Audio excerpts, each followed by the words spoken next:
प्रिय छात्रों, आज हम एक्सरसाइज 3.5 का लास्ट क्वेश्चन नंबर 4 कर रहे हैं, जो वर्ड प्रॉब्लम पर बेस्ड हैं, इबारती सवाल हैं और इसमें भी 5 पार्ट है। हर एक्सरसाइज में इस टाइप के 5-5 क्वेश्चन दिए हैं और इसमें ये लिखा है कि निम्नलिखित समस्याओं के रेखीय समीकरण को युग्म बनाइए। मतलब समीकरणों को आपको बनाना है और बाद में उनका अस्तित्व यदि है तो बीजगणितीय विधि से हल कीजिए। अब बच्चे बोलेंगे सर ये कौन सा बीजगणितीय विधि? एल्जेब्रिक मेथड, यानी कि आपकी वही मेथड्स जो 3 मेथड आपने सीखी है ना, ग्राफिकल मेथड को छोड़ करके, और आपको तीनों मेथड्स आपकी एल्जेब्रिक मेथड कहलाती हैं। तो इन तीनों मेथड्स को कोई भी अप्लाई कर सकते हो आप, जो आपको अच्छा लगता है। तो यहाँ पर हमारा क्वेश्चन जरूर पढ़ेंगे हम। ये क्वेश्चन नंबर 4 है, इसका फर्स्ट पार्ट है। इसमें लिखा है एक छात्रावास में मासिक व्यय का एक भाग नियत है। देखिए फिक्स्ड किराए वाली बात जो हमने पिछले क्वेश्चन में भी करी थी, एक भाग तो नियत है, उसका मतलब फिक्स्ड है, और शेष इस पर निर्भर करता है कि छात्र ने कितने दिन भोजन किया है। ठीक है, बाद का जो किराया है वो उसके ऊपर निर्भर करता है कि बच्चा वहाँ पर कितने दिन रुका है। अब यहाँ पर प्रश्न है कि जब एक विद्यार्थी ए को 20 दिन भोजन करता है तो 1000 रुपये व्यय करना पड़ता है। ठीक है, पहले हम समरी बना लेते हैं। 20 दिन अगर कोई भोजन करता है तो उसको 1000 रुपये देना पड़ा, और बाद में जबकि एक विद्यार्थी जो बी था, ये तो ए विद्यार्थी था, बी विद्यार्थी अगर वहाँ पर 26 दिन रुकता है तो उसका जो बिलिंग हुआ, जो उसको देना पड़ा, वो 1180 रुपये देना पड़ा। ठीक है, तो आपको बताना है कि वहाँ का नियत व्यय कितना है और प्रतिदिन के भोजन का मूल्य कितना है। ये हमारा प्रश्न है। वही बात हो गई जैसे पिछली बार मैंने आपको बताया था कि नियत किराया भी रहता है और प्रतिदिन का भी रहता है, प्रति किलोमीटर भी रहता है। इस टाइप से बहुत सारे क्वेश्चंस बनते हैं। तो यहाँ पर भी हम यही मानेंगे, जो 2 बातें आपसे पूछी गई है ना, उसका हमेशा वहीं से स्टार्ट करना चाहिए।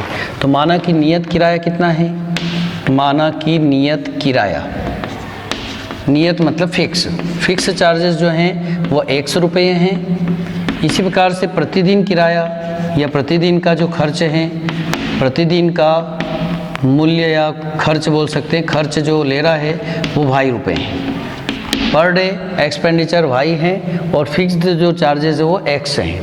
अब एक बच्चा क्या करता है, 20 दिन रुकता है। ठीक है, तो उसको 1000 रुपये देना पड़ा। तो यहाँ पर आपको फर्स्ट कंडीशन, प्रथम शर्त ये कहती है कि आपको फिक्स्ड चार्जेस तो देना ही पड़ते हैं, मतलब X तो देना ही है, और बाद में हर दिन का जो खर्च है वो भी देना है। तो प्रत्येक दिन कितना हो रहा है Y, और यहाँ पर वो दे रहा है 20 दिन का। तो 20 दिन का अगर हम खर्च निकालते तो 20Y हुआ, और ये मिल करके कितना दे रहा है, 1000 रुपये। ठीक है, मेरी बात समझ में आ गई आपको? पिछली बार लाइब्रेरी वाला क्वेश्चन इसी पैटर्न का था, पर उसमें जो फिक्स्ड चार्जेस थे, जो नियत किराया था, वो 3 दिन का था, तो आपको फिर दिन को भी माइनस करना पड़ता है। यहाँ उसने कहा कि भाई हॉस्टल में आते से आपको एक नियत किराया तो देना ही पड़ेगा, और बाद में जितने दिन रुकोगे प्रतिदिन आपको भाई किराया और देना है, इसलिए X + 20Y = 1000। ठीक है, पहली कंडीशन बन गई।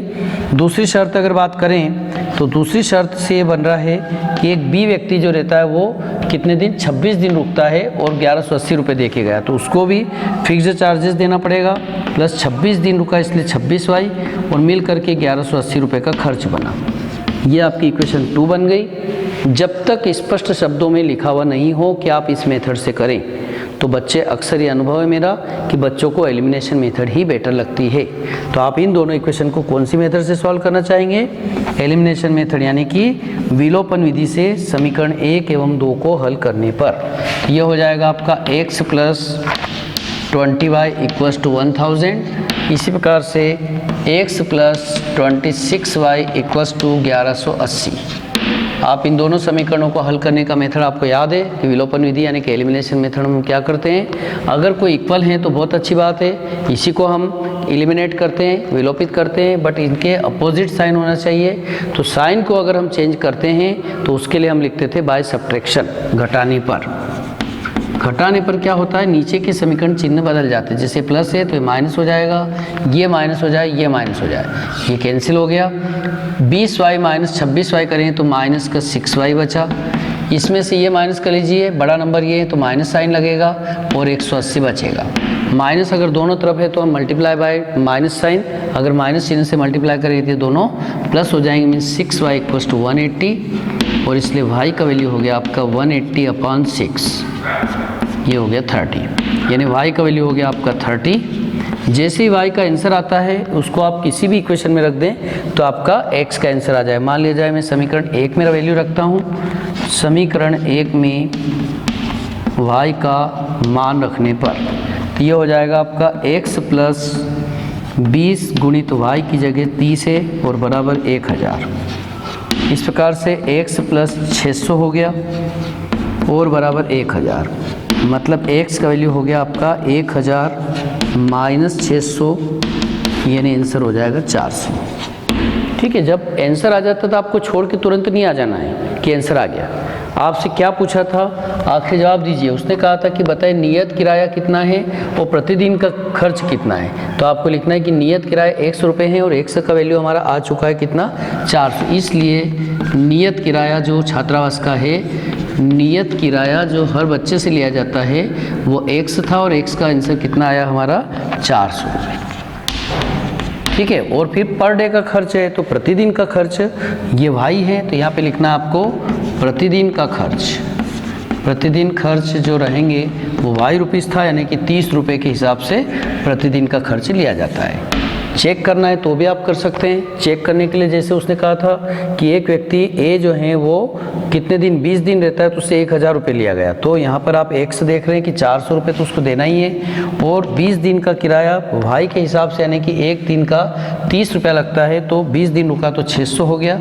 600 और 400 मिलकर के 1000 रुपये का बिलिंग हुआ, जो बिल्कुल सही है, मतलब आपका आंसर एकदम करेक्ट है। ठीक है, इस प्रकार से हर आंसर को आप चेक भी कर सकते हैं। Okay, thank you. ये क्वेश्चन आपको अच्छे लग रहे होंगे। ओके, अगली क्लास में हम फिर से नेक्स्ट क्वेश्चन देखते हैं।